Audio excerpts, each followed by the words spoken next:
உதயநிதி ஸ்டாலின் அந்த அண்ணா பல்கலைக்கழகத்தில் முதலமைச்சர் துணை முதலமைச்சர் ஆகிறதுக்கு முன்னாடி அந்த கமிட்டியில ஒருத்தரா இருந்திருக்காரு. சிசி சிண்டிகேட் மெம்பரா இருந்திருக்காரு. சிசிடிவி இல்லன்னு தெரியாதா?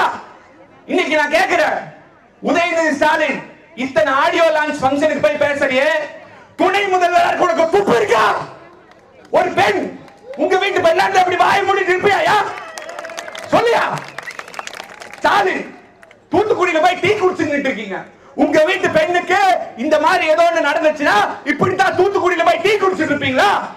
அப்ப இரும்பு கரம் கொண்டு அடக்குவோம், நாங்கள் ஆட்சிக்கு வந்தால் இது செய்வோம் அது செய்வோம். வெட்கக்கேடு, வெட்கக்கேடு. தமிழகத்துல ஒரு மாணவிக்கு இப்படி நடந்திருக்கு, படிக்க போற மாணவிக்கு இப்படி நடந்திருக்கு. ஒவ்வொருத்தரும் பொங்கியணும், ஒவ்வொரு மாணவனும் மாணவியும் பொங்கியணும். எத்தனை எஃப்ஐஆர் போட்டிருக்காங்க கடந்த ஒரு மாசத்துல? தமிழகத்தில் எத்தனை எஃப்ஐஆர் போட்டிருக்காங்க? இந்த எஃப்ஐஆர் மட்டும் எப்படி வெளியே வந்தது? இதுக்கு பதில் சொல்ல முடியுமா? எப்படி வெளியே வந்தது? வெளியே வந்து இன்னைக்கு எந்த ஒரு பெண்ணும் வெளியே போய் சொல்ல முடியாதுங்கிற அவலநிலையை உருவாக்கி இருக்கிறாங்க.